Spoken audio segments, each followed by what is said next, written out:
আসসালামু আলাইকুম। আমি সৌদি আরব থেকে বলতেছিলাম। যারা সৌদি আরব হ্যাঙ্গার স্টেশন কাজ করেন তাদের জন্য এই ভিডিওটা বিশেষ করে। প্লিজ ভাই, আমি অবশ্যই ভিডিওটা স্ক্রিনে দিয়ে দিতেছি, দেখেন, তারপর আমি কথা বলতেছি। ওকে,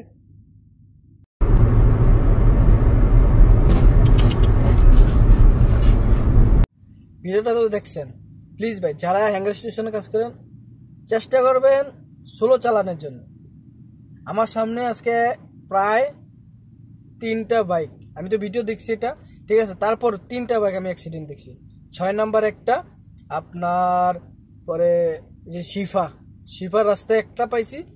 আর আপনার মনে হয় আবদুল্লাহ সিটির কাছে যে গলি হয় না ভিতরে, যে আবদুল্লাহ সিটি মেন সিটির পাশে একটা ইয়ে আছে, মার্কেট আছে, আলু টাইম, ওই মার্কেটে পাশে উতেম বলে আমার মনে হয় ওইখানে ডেট হয়ে গেছে। আমি পুরো গাড়ি জাম ছিল, তো পুলিশ ছিল, এই কারণে আমি ভিডিও বানাইতে পারিনি। ঠিক আছে, নাহলে আমি অবশ্যই দেখতাম। ভাই, যারা হ্যাঙ্গার স্টেশন কাজ করেন প্লিজ আপনাদের জীবনটা এইভাবে 10-20 টাকার জন্য শেষ করে দিয়েন না। আস্তে ধীরে গাড়ি চালান, ঠিক আছে, একটু দেখে চিনা চালান। আপনারা জানেন এটা সৌদি আরব ভাই, আপনারা জানেন এটি।